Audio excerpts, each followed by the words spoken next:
Price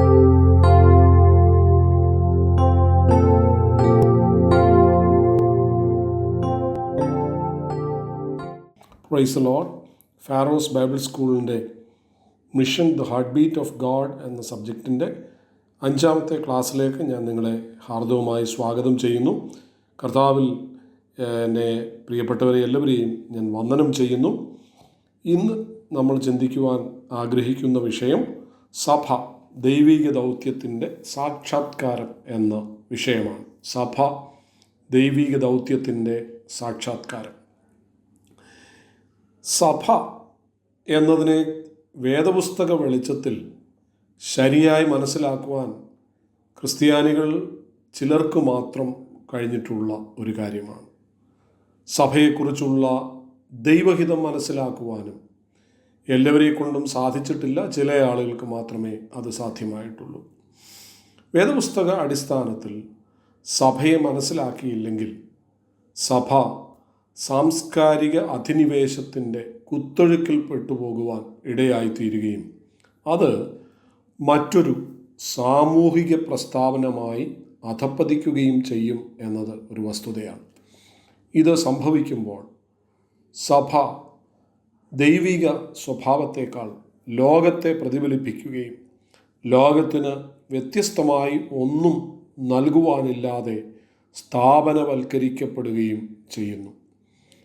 ഈ ക്ലാസ്സിൽ നാം ചിന്തിക്കുന്നത് ലോകത്തിൽ വിളിച്ച് വേർതിരിക്കപ്പെട്ട ദൈവത്തിൻ്റെ സവിശേഷമായ കൂട്ടമായ സഭ ദൈവത്തിൻ്റെ ഫലമാണ് എന്നതാണ്.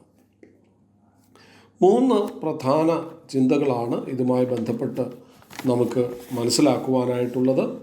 ഒന്നാമത്തെ ചിന്ത സഭ ദൈവിക ദൗത്യത്തിൻ്റെ ഫലം എന്നതാണ്. രണ്ടാമത്തെ ചിന്ത സഭ ലോകത്തിൽ ദൈവത്തിൻ്റെ സവിശേഷമായ ജനം എന്നതാണ്. മൂന്നാമത്തെ ചിന്ത ഇന്നത്തെ ക്ലാസ്സിൽ ചിന്തിക്കുവാൻ നമുക്ക് സമയമുണ്ടാകുമെന്ന് കരുതുന്നില്ല. അതുകൊണ്ട് അടുത്ത ക്ലാസ്സിൽ അതിൻ്റെ 3ാമത്തെ ചിന്ത ഞാൻ ഓർപ്പിക്കുവാൻ ആഗ്രഹിക്കുകയാണ്.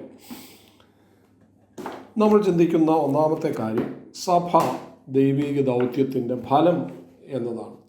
സഭ ദൈവിക ദൗത്യത്തിൻ്റെ ഫലം. ഇവിടെ നാം മനസ്സിലാക്കേണ്ടുന്ന വളരെ പ്രധാനപ്പെട്ട ഒരു കാര്യം സഭ ഒരു മാനുഷിക സംഘടനയല്ല എന്നതാണ്. മറിച്ച് അത് ദൈവിക ദൗത്യത്തിൻ്റെ ഫലമാണ്. സഭ രൂപീകരിക്കപ്പെട്ടത് യേശുക്രിസ്തുവിലൂടെ ദൈവം ആരംഭിച്ചതും ശിഷ്യന്മാരിലൂടെ തുടർന്നു വന്നതുമായ ദൗത്യത്തിൻ്റെ ഫലമായിട്ടാണ്. യോഹന്നാന്റെ സുവിശേഷം 17-ാം അധ്യായം 18-ാമത്തെ വാക്യത്തിൽ ഈ അയക്കലിനെ കുറിച്ച് യേശു കർത്താവ് പ്രാർത്ഥിച്ചത് ഇപ്രകാരമാണ്: പിതാവേ, നീ എന്നെ ലോകത്തിലേക്ക് അയച്ചതുപോലെ ഞാനും അവരെ ലോകത്തിലേക്ക് അയക്കുന്നു എന്നാണ് യേശു കർത്താവ് പ്രാർത്ഥിക്കുന്നത്. തൻ്റെ ഉയർപ്പിന് ശേഷം യോഹന്നാന്റെ സുവിശേഷം 20-ാം അധ്യായം 21-ാമത്തെ വാക്യത്തിൽ യേശു ഈ വാക്കുകൾ ആവർത്തിക്കുന്നത് നമുക്ക് കാണുവാൻ കഴിയും. അതിപ്രകാരമാണ്: പിതാവ് എന്നെ അയച്ചതുപോലെ ഞാനും നിങ്ങളെ അയക്കുന്നു എന്ന് കർത്താവ് അവരോട് പറയുകയാണ്. അപ്പോൾ കർത്താവും തൻ്റെ ശിഷ്യന്മാരും ദൗത്യത്തിൻ്റെ ഉറവിടമായ ദൈവത്തിൻ്റെ അംബാസഡർമാരായിരുന്നു എന്നതാണ് വസ്തുത. അപ്പോൾ ദൈവത്താൽ അയക്കപ്പെടുന്ന ഓരോ വ്യക്തിയും അയക്കുന്ന ദൈവത്തിൻ്റെ അംബാസഡേഴ്സാണ് എന്ന കാര്യം നാം മനസ്സിലാക്കണം. ക്രിസ്തീയ സഭ ദൈവത്താൽ വിളിക്കപ്പെടുകയും ദൈവത്താൽ ശക്തീകരിക്കപ്പെടുകയും ചെയ്യുന്നവരെ ലോകത്തിലേക്ക് ദൗത്യത്തിനായി അയച്ചുകൊണ്ട് ദൈവത്തിൻ്റെ അയക്കൽ പ്രവൃത്തി തുടരുകയാണ്. ഓരോ ക്രിസ്തു ശിഷ്യരിൽ നിന്നും ദൈവം പ്രതീക്ഷിക്കുന്നത് മറ്റുള്ളവരെ ക്രിസ്തുവിൽ വിശ്വസിക്കുന്നതിനായി നയിക്കുക എന്നതാണ്. അയക്കുകയും രക്ഷിക്കുകയും ചെയ്യുന്ന ദൈവത്തിൻ്റെ പ്രവൃത്തിയുടെ ഫലമാണ് സഭ എന്ന സത്യം സഭ ആത്യന്തികമായി മനസ്സിലാക്കേണ്ടുന്ന ഒരു പ്രധാനപ്പെട്ട കാര്യമാണ്. ദൈവം തൻ്റെ പുത്രനെ ലോകത്തിലേക്ക് അയച്ചില്ലായിരുന്നു എങ്കിൽ സഭ ഉണ്ടാകുകയില്ലായിരുന്നു. അപ്പോൾ സഭ ക്രിസ്തുവിലൂടെയുള്ള ദൈവത്തിൻ്റെ ദൗത്യത്തിൻ്റെ ഫലമാണ്. അത് മാനുഷിക സ്ഥാപനമല്ല, അത് ദൈവിക സ്ഥാപനമാണ് എന്ന് നാം മനസ്സിലാക്കേണ്ടതുണ്ട്. മാത്രമല്ല, സഭ ദൈവിക അധികാരത്തിന് കീഴിൽ ദൈവിക ഉദ്ദേശങ്ങൾ പൂർത്തീകരിക്കുന്നതിനായി വേർതിരിക്കപ്പെട്ട സ്ഥാപനമാണ് എന്നും നാം മനസ്സിലാക്കണം.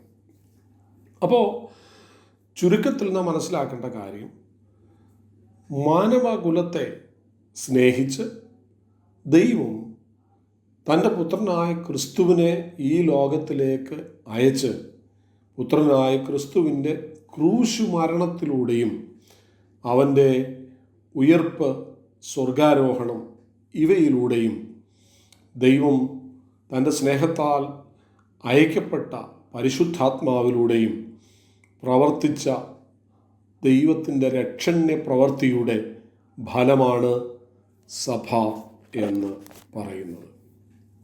ഇനി രണ്ടാമത്തെ ചിന്ത ഞാൻ ഓർപ്പിക്കുവാൻ ആഗ്രഹിക്കുന്നത്, സഭ ലോകത്തിൽ ദൈവത്തിൻ്റെ സവിശേഷമായ ജനം എന്ന വസ്തുതയാണ്. ക്രിസ്ത്യാനികൾ അവരുടെ മൂല്യങ്ങളും ധാർമ്മികതയും ലോകത്തിൻ്റെതിൽ നിന്നും വ്യത്യസ്തമല്ല എന്ന് പലപ്പോഴും ചിന്തിക്കുന്നവരാണ്. എന്നാൽ സഭയിലേക്ക് ലോകത്തിൻ്റെ മൂല്യങ്ങൾ വ്യാപിച്ചതുകൊണ്ട് ബൈബിളിൽ പറഞ്ഞിരിക്കുന്ന സഭയുടെ സാദൃശ്യങ്ങളിൽ വെളിപ്പെടുന്ന വേർപാടിനെ തിരിച്ചറിയുവാൻ കഴിയാതെയായിത്തീർന്നു എന്നത് ഒരു വസ്തുതയാണ്. യോഹന്നാൻ 17:14 മുതൽ 16 വരെ നാം കാണുന്നത് ദൈവത്തിൻ്റെ ജനം ലോകത്തിൽ ജീവിക്കുന്നു എങ്കിലും അവർ ലോകക്കാരല്ല എന്ന വസ്തുതയാണ്. മാത്രമല്ല, സ്നാനത്തിലൂടെ നമ്മുടെ പൗരത്വം ഒരു അധികാരത്തിൽ നിന്നും മറ്റൊരു അധികാരത്തിലേക്ക് മാറ്റപ്പെടുന്നു. പൈശാചിക അധികാരത്തിൽ നിന്നും ദൈവിക അധികാരത്തിലേക്കുള്ള അധികാര കൈമാറ്റമാണ് സ്നാനത്തിലൂടെ സംഭവിക്കുന്ന ഒരു പ്രധാന കാര്യം. അപ്പോൾ ദൈവത്തിൻ്റെ സാക്ഷികളായി ലോകത്തിൽ തിരഞ്ഞെടുക്കപ്പെട്ട സഭയെപ്പോലെ പഴയ നിയമത്തിൽ തിരഞ്ഞെടുക്കപ്പെട്ട ഒന്നാണ് ഇസ്രായേൽ. പുറപ്പാട് പുസ്തകം 19-ാം അധ്യായം അതിൻ്റെ 5-6 വാക്യങ്ങളിൽ നാം കാണുന്നത് ഇപ്രകാരമാണ്: ദൈവം ഇസ്രായേലിനെ ഒരു വിശുദ്ധ വംശവും പൗരോഹിത്യ രാജ്യവുമായി വേർതിരിക്കുന്നു എന്നതാണ്. അങ്ങനെ ഇസ്രായേൽ ദൈവത്തിൻ്റെ പ്രത്യേക വ്യക്തിത്വമായി തീരുകയാണ്. ഇസ്രായേൽ ദൈവത്തിൻ്റെ പ്രത്യേക വ്യക്തിത്വമായി തീർന്നത് ദൈവം അവരെ പ്രത്യേകമായി മറ്റുള്ളവരുടെ ഇടയിൽ നിന്നും തിരഞ്ഞെടുത്തു എന്നതുകൊണ്ടാണ്. ദൈവിക തിരഞ്ഞെടുപ്പ് സംഭവിച്ചത് ഇസ്രായേലിന് മറ്റുള്ളവരെ അപേക്ഷിച്ച് എന്തെങ്കിലും യോഗ്യത ഉള്ളത് കൊണ്ടല്ല, അവരോടുള്ള ദൈവത്തിൻ്റെ കരുണയായിരുന്നു എന്ന് നമുക്ക് മനസ്സിലാക്കുവാൻ കഴിയും. അപ്പോൾ ഇസ്രായേൽ അവരെ ഏൽപ്പിച്ച ഉത്തരവാദിത്വം രാജ്യങ്ങൾക്ക് ദൈവത്തിൻ്റെ വെളിച്ചമാകുക എന്നതായിരുന്നു. അപ്പോൾ ദൈവിക ഉദ്ദേശത്തിൻ്റെ മധ്യസ്ഥരാകുക എന്നതായിരുന്നു ഇസ്രായേലിനെ കുറിച്ചുള്ള ദൈവിക പദ്ധതി. നിർഭാഗ്യവശാൽ അവരെ തിരഞ്ഞെടുത്ത ദൈവത്തെ ഇസ്രായേൽ മറക്കുകയും ജാതീയ രാജ്യങ്ങളെ അനുകരിച്ച് അവരുടെ ദൈവങ്ങളെ അവർ പിൻപറ്റുകയും ചെയ്തു. അതുകൊണ്ട് സംഭവിച്ചത് ദൈവം അവരെ പ്രവാസത്തിലേക്ക് അയക്കുവാനിടയായിത്തീർന്നു. അവരുടെ മുഴുവൻ മഹത്വവും അവർക്ക് നഷ്ടപ്പെട്ടു. നമ്മൾ ഇസ്രായേലിൻ്റെ ചരിത്രം പഠിക്കുമ്പോൾ ന്യായാധിപന്മാരുടെ പുസ്തകത്തിൽ ദൈവത്തെ മറന്ന് ദൈവത്തിൻ്റെ വഴികളെ മറന്ന്, ദൈവത്തിൻ്റെ നിയോഗങ്ങളെ മറന്ന്, ദൈവം നടത്തിയ വിധങ്ങളെ മറന്ന്, സ്വന്തം താല്പര്യപ്രകാരം ഓരോരുത്തരും താന്താങ്ങൾക്ക് ബോധിച്ചതുപോലെ നടന്നതിൻ്റെ ഫലമായി ദൈവം അവരെ ശത്രുക്കളുടെ കയ്യിൽ ഏൽപ്പിച്ചു കൊടുക്കുകയും അവർ അടിമകളായിത്തീരുകയും ചെയ്യുന്ന സാഹചര്യങ്ങൾ ന്യായാധിപന്മാരുടെ പുസ്തകത്തിൽ നമുക്ക് കാണുവാൻ കഴിയുന്നുണ്ട്. മാത്രമല്ല, ഓരോ തവണയും ശത്രുക്കളുടെ കയ്യിൽ അകപ്പെടുമ്പോൾ അവർ ദൈവത്തോട് യഥാസ്ഥാനപ്പെട്ട് ദൈവത്തോട് നിലവിളിക്കുകയും ദൈവം അവർക്ക് വേണ്ടി ഓരോ രക്ഷകനെ നിയോഗിക്കുകയും ചെയ്തു. അങ്ങനെ തക്കതക്ക സമയങ്ങളിൽ അവർ വിടുവിക്കപ്പെട്ടു. ഏകദേശം 100 വർഷത്തെ ചരിത്രം നാം പരിശോധിക്കുമ്പോൾ, ഇസ്രായേൽ ജനം ന്യായാധിപന്മാരുടെ പുസ്തകത്തിലെ 100 വർഷത്തെ ചരിത്രം അവരുടെ ജീവിതത്തിൽ താഴ്ചയുടെയും കഷ്ടതയുടെയും അടിമത്തത്തിൻ്റെയും ഒക്കെ വർഷങ്ങളായിരുന്നു. അതിന് കാരണം എന്ന് പറയുന്നത് ലോകത്തിൻ്റെ വെളിച്ചമാകുക, രാജ്യങ്ങൾക്ക് ദൈവത്തിൻ്റെ വെളിച്ചമായി തീരുക എന്ന ദൈവിക ദൗത്യത്തെ മറന്ന് ലോകത്തിലുള്ള സമീപത്തുള്ള ജാതികളുടെ മര്യാദകളെ പഠിച്ച് അവരുടെ പിന്നാലെ അവർ പുറപ്പെടുകയും അവരുടെ ദൈവങ്ങളെ അവർ ആരാധിക്കുകയും ചെയ്തു എന്നതാണ് അവരുടെ ജീവിതത്തിലെ തകർച്ചയ്ക്ക് കാരണമായി തീർന്ന വസ്തുത. അപ്പോൾ അവരെ തിരഞ്ഞെടുത്ത ദൈവത്തെ മറന്നു. മാത്രമല്ല, ചുറ്റുമുള്ള ജാതീയ രാജ്യങ്ങളെ അവർ അനുകരിച്ചു, അവരുടെ ദൈവങ്ങളെ അവർ പിൻപറ്റി. അപ്പോൾ അതിൻ്റെ റിസൾട്ടാണ് ഞാൻ പറഞ്ഞ അടിമത്തവും പ്രവാസവും ഒക്കെ ആയിട്ട് നമുക്ക് കാണാൻ കഴിയുന്നത്. അപ്പോൾ ഇസ്രായേലിനെ പോലെ തന്നെ നാം മനസ്സിലാക്കേണ്ടുന്ന ഒരു കാര്യമാണ്, സഭയും വേർതിരിക്കപ്പെട്ടവരും പ്രത്യേകതയുള്ളവരുമായി അവരെ തിരഞ്ഞെടുത്ത ദൈവത്തോട് വ്യക്തിപരമായി ബന്ധമുള്ളവരും ആകേണ്ടതിന് വിളിക്കപ്പെട്ടവരാണ് എന്നതാണ് വസ്തുത. അപ്പോൾ പത്രോസ് സഭയെക്കുറിച്ച് പുതിയ ഇസ്രായേൽ എന്നാണ് വിളിക്കുന്നത്. അപ്പോൾ സഭ അറിയപ്പെടുന്നത് പുതിയ നിയമ ഇസ്രായേൽ എന്നാണ്. 1 പത്രോസ് 2-ാം അധ്യായം 9-ാമത്തെ വാക്യത്തിൽ സഭയെക്കുറിച്ച് പറയുന്നത് ഇപ്രകാരമാണ്: സഭ തിരഞ്ഞെടുക്കപ്പെട്ട ഒരു ജാതിയും രാജകീയ പുരോഹിത വർഗവും വിശുദ്ധ വംശവും സ്വന്തം ജനവും ആകുന്നു എന്നാണ്. അപ്പോൾ ഇങ്ങനെ ലോകത്തിൽ നിന്നും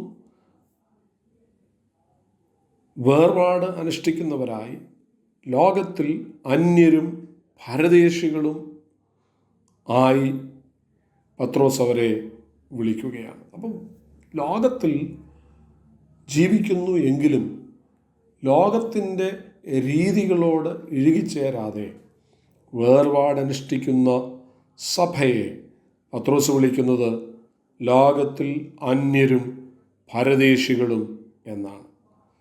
ദൈവത്തോടൊപ്പം നിത്യമായ അവകാശം ലഭ്യമാകുന്ന തരത്തിൽ വീണ്ടും ജനനം എന്ന് വിളിക്കപ്പെടുന്ന ജീവിതത്തിലെ അടിസ്ഥാനപരമായ മാറ്റത്തിലൂടെ അവർ ക്രിസ്തുവിലായി തീരുവാൻ ഇടയായിത്തീർന്നു. ഓരോ വ്യക്തികളും വീണ്ടും ജനനത്തിലൂടെ അടിസ്ഥാനപരമായ സ്വഭാവ മാറ്റം സംഭവിക്കുകയും അങ്ങനെ അവർ ക്രിസ്തുവിൽ ആയിത്തീരുകയും ചെയ്യുന്നു. അപ്പോൾ അവരുടേതല്ലാത്ത ലോകത്തിൽ എന്ന് വെച്ചാൽ ഈ ലോകത്തിൽ അവർ അന്യരാണ്, ഈ ലോകത്തിൽ അവർ പരദേശികളുമാകയാൽ ഈ ലോകം അവരുടേതല്ലാതായിത്തീർന്നു. അങ്ങനെ അവരുടേതല്ലാത്ത ലോകത്തിൽ പരദേശികളായതിനാൽ അവർ അവരുടെ വിശുദ്ധനായ ദൈവത്തെ പോലെ വിശുദ്ധരാകുവാൻ വിളിക്കപ്പെട്ടവരാണ് എന്നതും നാം മനസ്സിലാക്കേണ്ടുന്ന വളരെ പ്രധാനപ്പെട്ട ഒരു വസ്തുതയാണ്. മാത്രമല്ല, ക്രിസ്തു വിശ്വാസികൾ ദൈവത്തിൻ്റെ വ്യത്യസ്തരായ ജനമാകയാൽ കഷ്ടമനുഭവിക്കുവാൻ അവർ ലജ്ജിക്കുന്നില്ല. അതിൻ്റെ കാരണം അവർ ക്രിസ്തുവിൻ്റെ കഷ്ടങ്ങളിൽ പങ്കാളികളാവുകയാണ് എന്ന് ഓരോ കഷ്ടാനുഭവങ്ങളിലും അവർ തിരിച്ചറിയുന്നു. ഈ തിരിച്ചറിവാണ് കഷ്ടങ്ങളിൽ ലജ്ജിക്കാതിരിക്കുവാൻ കാരണമായിത്തീരുന്നത്. ദൈവത്തിൻ്റെ പ്രത്യേക ജനം എന്ന വ്യക്തിത്വം നിർഭാഗ്യവശാൽ സഭയ്ക്ക് ഇന്ന് നഷ്ടമായിരിക്കുകയാണ്. ലോകത്തോട് കൂടുതൽ കൂടുതൽ ഇഴുകിച്ചേർന്ന് ലോകത്തിൻ്റെ മൂല്യങ്ങളെ ഉൾക്കൊണ്ട് ലോകത്തിൽ ഉപ്പായിത്തീരാൻ, ലോകത്തെ സ്വാധീനിക്കാൻ വിളിക്കപ്പെട്ട സഭ ലോകത്താൽ സ്വാധീനിക്കപ്പെട്ട് ലോകത്തിൽ നിന്നുള്ള വ്യത്യാസം നഷ്ടപ്പെടുത്തിയത് കൊണ്ട്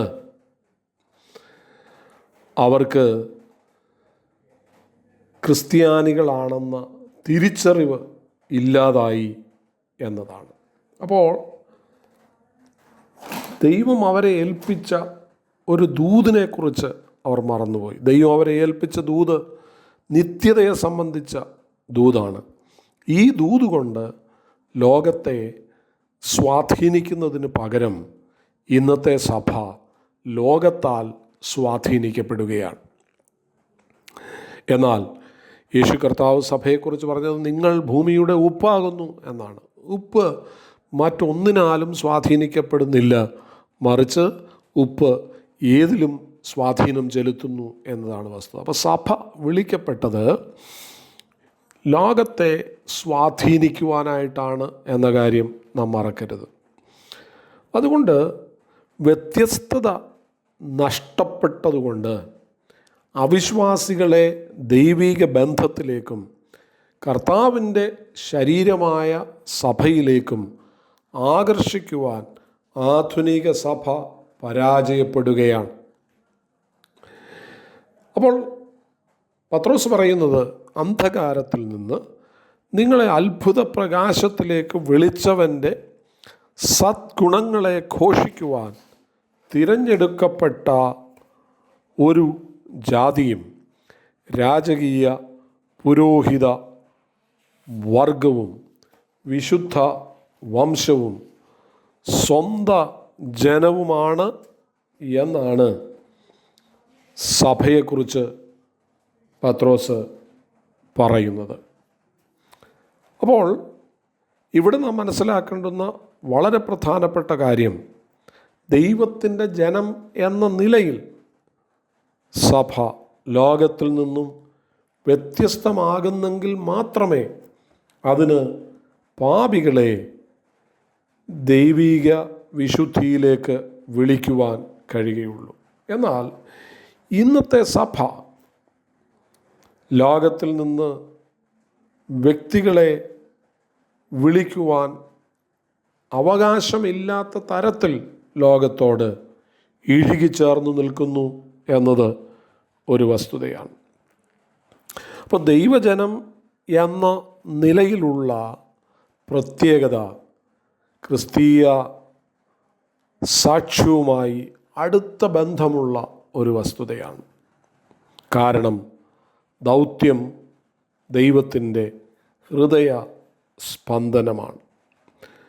അപ്പോൾ വിശ്വാസി എന്ന നിലയിൽ നാം ലോകത്തിൽ ലോകക്കാരിൽ നിന്നും വ്യത്യസ്തരാകയാൽ ഈ വ്യത്യസ്തത നമ്മുടെ ക്രിസ്തീയ സാക്ഷ്യവുമായി വളരെ അടുത്ത് ബന്ധപ്പെട്ടു നിൽക്കുന്ന ഒരു കാര്യമാണ്. അപ്പോൾ വ്യത്യസ്തത സഭയ്ക്ക് നഷ്ടമായാൽ, വ്യത്യസ്തത നഷ്ടമായ സഭയ്ക്ക് ദൈവിക ബന്ധത്തിലേക്കും ക്രിസ്തുവിൻ്റെ ശരീരമായ സഭയിലേക്കും മറ്റുള്ളവരെ വിളിച്ച് സ്വാധീനിക്കുവാൻ അസാധ്യമായിത്തീരുന്നു.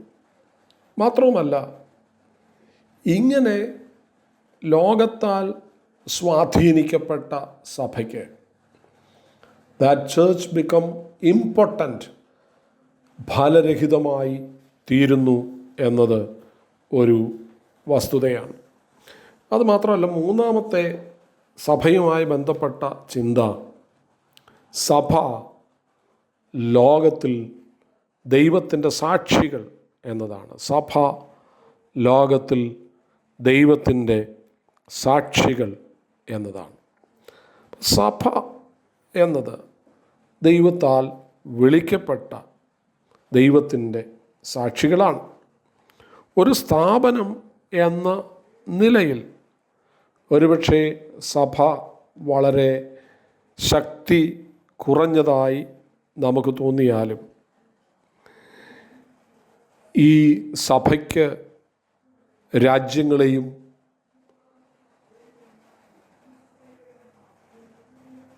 സ്റ്റേറ്റുകളെയും എംപയേഴ്സിനെയും തകർക്കുവാൻ അല്ലെങ്കിൽ സ്വാധീനിക്കുവാൻ കരുത്തുള്ള ഒന്നാണ് എന്ന് നാം മനസ്സിലാക്കണം. അപ്പോൾ സഭ ദൈവരാജ്യത്തിൻ്റെ നിത്യമായ സ്വഭാവത്തെ വെളിപ്പെടുത്തുന്ന ഒന്നാകയാൽ അതിനെ തകർക്കുവാൻ ലോകത്തിൻ്റെ ഒരു അധികാര കേന്ദ്രങ്ങൾക്കും കഴിയുകയില്ല. അതുകൊണ്ടാണ് കർത്താവ് പറഞ്ഞത്, ഞാൻ എൻ്റെ സഭയെ പണിയും, പാതാള ഗോപുരങ്ങൾ അതിനെ തകർക്കുകയില്ല. മാത്രമല്ല, ദൈവത്തിൻ്റെ നിത്യമായ സ്വഭാവത്തിൽ, ദൈവത്തിൻ്റെ ശക്തിയിൽ അടിസ്ഥാനപ്പെട്ടതാണ് സഭയുടെ തുടർച്ച എന്ന കാര്യവും കൂടെ നാം മനസ്സിലാക്കേണ്ടതായിട്ട് ഉണ്ട്. 2 കൊരിന്ത്യർ 4-ാം അധ്യായം അതിൻ്റെ 13-ാമത്തെ വാക്യം നമ്മൾ വായിക്കുമ്പോൾ, ഞാൻ ആ വാക്യം വായിക്കാം. 2 കൊരിന്ത്യർ 4-ാം അധ്യായം അതിൻ്റെ 13-ാമത്തെ വാക്യം. ആ വാക്യം ഇങ്ങനെയാണ്: ഞാൻ വിശ്വസിച്ചു, അതുകൊണ്ട് സംസാരിച്ചു എന്ന് എഴുതിയിരിക്കുന്നത് പോലെ. വിശ്വസിക്കുക, സംസാരിക്കുക എന്നത് ദൈവസഭയുടെ അടിസ്ഥാനപരമായ ഒരു കാര്യമാണ്. അപ്പോൾ ദൈവത്തിൻ്റെ ദൗത്യത്താൽ വീണ്ടെടുക്കപ്പെട്ട സഭ അവർ വ്യത്യസ്തരായിത്തീരുന്നു. മാത്രമല്ല, ദൈവത്തിൻ്റെ സ്വഭാവത്തിൻ്റെ സാക്ഷികളായിട്ടും ദൈവിക ശക്തിയുടെ പ്രവൃത്തിയുടെ സാക്ഷികളായിട്ടും അവർ തീരുകയാണ്. അവിടെ നമുക്ക് കാണാൻ കഴിയുന്നത്, ഈ സഭയെ ദൈവം ഏൽപ്പിച്ച ഉത്തരവാദിത്വം എന്ന് പറയുന്നത് നിരപ്പിൻ്റെ ശുശ്രൂഷയാണ് സഭയെ ഏൽപ്പിച്ചത്. മാത്രമല്ല, ഈ സഭ ദൈവത്താൽ അയക്കപ്പെട്ട ദൈവത്തിൻ്റെ അംബാസഡേഴ്സാണ് എന്ന കാര്യവും കൃത്യമായി അവിടെ എഴുതിയിരിക്കുന്നു. അപ്പോൾ 2 കൊരിന്ത്യർ 5-ാം അധ്യായത്തിൻ്റെ 18 മുതൽ 20 വരെയുള്ള വാക്യങ്ങൾ നമ്മൾ വായിക്കുമ്പോൾ നാം അവിടെ കാണുന്നത് ഇങ്ങനെയാണ്: അതിനൊക്കെയും ദൈവം തന്നെ കാരണഭൂതൻ, അവൻ നമ്മെ ക്രിസ്തു മൂലം തന്നോട് നിരപ്പിച്ചു, നിരപ്പിൻ്റെ ശുശ്രൂഷ ഞങ്ങൾക്ക് തന്നിരിക്കുന്നു. ദൈവം ലോകത്തിന് ലംഘനങ്ങളെ കണക്കിടാതെ ലോകത്തെ ക്രിസ്തുവിൽ തന്നോട് നിരപ്പിച്ചു പോന്നു. ഈ നിരപ്പിൻ്റെ വചനം ഞങ്ങളുടെ പക്കൽ ഭരമേൽപ്പിച്ചുമിരിക്കുന്നു. 20-ാമത്തെ വാക്യം: ആകയാൽ ഞങ്ങൾ ക്രിസ്തുവിന് വേണ്ടി സ്ഥാനാപതികളായി ദൈവത്തോട് നിരന്നുകൊള്ളുവീൻ എന്ന് ക്രിസ്തുവിന് പകരം അപേക്ഷിക്കുന്നു. അത് ദൈവം ഞങ്ങൾ മുഖാന്തരം പ്രബോധിപ്പിക്കുന്നത് പോലെ ആകുന്നു. അതാണ് അവിടെ രേഖപ്പെടുത്തിയിരിക്കുന്നത്. അപ്പോൾ ദൈവം സഭയെ ഏൽപ്പിച്ചിരിക്കുന്ന ഉത്തരവാദിത്വം നിരപ്പിൻ്റെ ശുശ്രൂഷയാണ്. അത് ദൈവത്തിന് പകരം സ്ഥാനാപതികളായി നിന്നുകൊണ്ടാണ് ആ ശുശ്രൂഷ ദൈവസഭ അവിടെ ചെയ്യുന്നത്. അപ്പോൾ റോമാലേഖനം 10-ാം അധ്യായത്തിൻ്റെ 1 മുതലുള്ള വാക്യങ്ങൾ വായിക്കുമ്പോൾ, വിശേഷാൽ അതിൻ്റെ 14-15 വാക്യങ്ങൾ നാം വായിക്കുമ്പോൾ അവിടെ വളരെ കൃത്യമായി പൗലോസ് പറയുന്ന ചില കാര്യങ്ങളുണ്ട്. റോമാലേഖനം അതിൻ്റെ 10-ാം അധ്യായം 14-15 വാക്യങ്ങൾ: എന്നാൽ അവർ വിശ്വസിക്കാത്തവനെ എങ്ങനെ വിളിച്ചപേക്ഷിക്കും? അവർ കേട്ടിട്ടില്ലാത്തവനിൽ എങ്ങനെ വിശ്വസിക്കും? പ്രസംഗിക്കുന്നവനില്ലാതെ എങ്ങനെ കേൾക്കും? ആരും അയക്കാതെ എങ്ങനെ പ്രസംഗിക്കും? അപ്പോൾ മാത്രമല്ല, അടുത്ത വാക്യം പറയുന്നത്, നന്മ സുവിശേഷിക്കുന്നവരുടെ കാൽ പർവ്വതങ്ങളിൽ എത്ര മനോഹരം.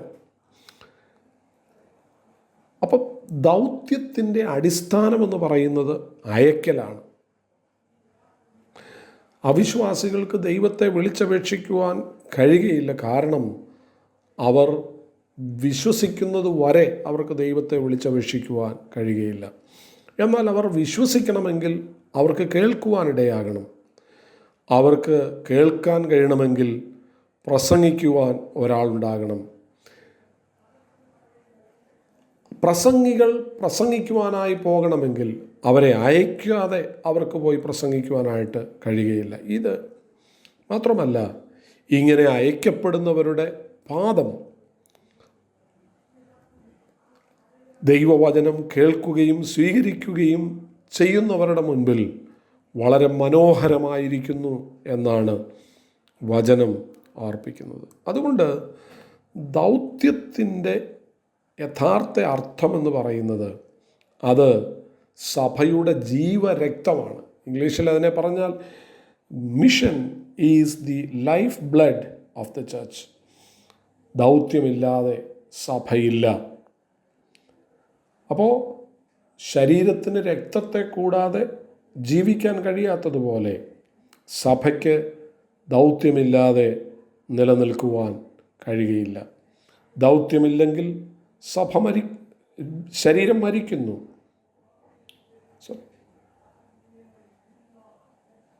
രക്തമില്ലെങ്കിൽ ശരീരം മരിക്കുന്നു. അതുപോലെ തന്നെ ദൗത്യമില്ലെങ്കിൽ സഭ മരിക്കുന്നു. ഇവിടെ ക്രിസ്തീയ കൂട്ടായ്മ എന്ന് പറയുന്നത് ദൗത്യത്തെ കൂടാതെ അതിൻ്റെ വൈറ്റാലിറ്റി, അതിൻ്റെ ഊർജ്ജസ്വലത ഇല്ലാതെയായിത്തീരുന്നു. കൂട്ടായ്മയുടെ ഊർജ്ജസ്വലത എന്ന് പറയുന്നത് ദൗത്യത്തിലൂടെയാണ് സംഭവിക്കുന്നത്. അതുകൊണ്ട് ദൗത്യം എന്ന് പറയുന്നത് കർത്താവിൻ്റെ ശരീരമായ സഭയ്ക്ക് ഊർജ്ജസ്വലതയും ഡയറക്ഷനും ഉദ്ദേശവുമൊക്കെ നൽകുന്ന, ലക്ഷ്യബോധം നൽകുന്ന ഒന്നാണ്. സഭ ദൈവത്തിൻ്റെ ദൗത്യത്തിൻ്റെ ഏജൻ്റ് എന്നുള്ള റോള് അവർ തള്ളിക്കളഞ്ഞാൽ സഭ അതിൻ്റെ തന്നെ ജീവരക്തത്തെ ഉപേക്ഷിക്കുകയാണ്. അതുകൊണ്ട് ഞാൻ മുമ്പ് ഓർപ്പിച്ചതുപോലെ സഭ ദൈവത്താൽ വിളിക്കപ്പെട്ട വ്യത്യസ്തരായ ദൈവത്തിൻ്റെ ജനമാണ്. അതുകൊണ്ട് ദൈവം തൻ്റെ ദൗത്യത്തിനായി അവരെ വേർതിരിച്ചിരിക്കുന്നു എന്നതും ഒരു വസ്തുതയാണ്. അതുകൊണ്ട് ദൈവസഭയുടെ നിലനിൽപ്പ് ദൗത്യത്തിലാണ് എന്ന കാര്യം മറക്കരുത്. ദൈവത്തെ അറിഞ്ഞ ദൈവത്തിൻ്റെ ജനം, കർത്താവിൻ്റെ വചനം കേട്ട ദൈവത്തിൻ്റെ ജനം, പരിശുദ്ധാത്മാവിനെ പ്രാപിച്ച ദൈവത്തിൻ്റെ ജനം തങ്ങളെ വിളിച്ച വിളിയുടെ ഉദ്ദേശമായ ദൗത്യത്തെ, സാക്ഷിയാകലിനെ ഉപേക്ഷിക്കുന്നുവെങ്കിൽ തീർച്ചയായും സഭ ജീവരക്തം നഷ്ടപ്പെടുന്ന, ഊർജ്ജസ്വലത നഷ്ടപ്പെടുന്ന, ലക്ഷ്യബോധം നഷ്ടപ്പെട്ട ഒരു വ്യക്തിയെപ്പോലെയാണ് എന്ന കാര്യം നാം മറന്നു പോകരുത്. അതുകൊണ്ട് ദൈവത്തിൻ്റെ സത്തയായ ദൗത്യത്തിൻ്റെ വാഹകരാണ് സഭ എന്ന് പറയുന്നത്. അതുകൊണ്ട് ദൈവം നമ്മെക്കുറിച്ച് ആഗ്രഹിക്കുന്നത് യേശുവിനെ അറിഞ്ഞ ഓരോ വ്യക്തികളും കർത്താവിൻ്റെ സാക്ഷികളായി തീരുക എന്നതാണ്. അത് സംഭവിക്കുന്നില്ലെങ്കിൽ ജീവൻ നഷ്ടപ്പെട്ട ഒരു വ്യക്തിയെപ്പോലെയാണ്, രക്തം നഷ്ടപ്പെട്ട ഒരു വ്യക്തിയെപ്പോലെ സഭയുമായി തീരുന്നു എന്നതാണ് വസ്തുത. അതുകൊണ്ട് ഊർജ്ജസ്വലതയുള്ളവരായി, ലക്ഷ്യബോധമുള്ളവരായി ദൈവം നമ്മെ വിളിച്ചിരിക്കുന്ന വിളിയുടെ ഉദ്ദേശം നിറവേറ്റുവാൻ കർത്താവിൻ്റെ സാക്ഷികളായി നമുക്ക് തീരാം. God bless you. ദൈവം നമ്മെ അനുഗ്രഹിക്കുമാറാകട്ടെ. ആമേൻ.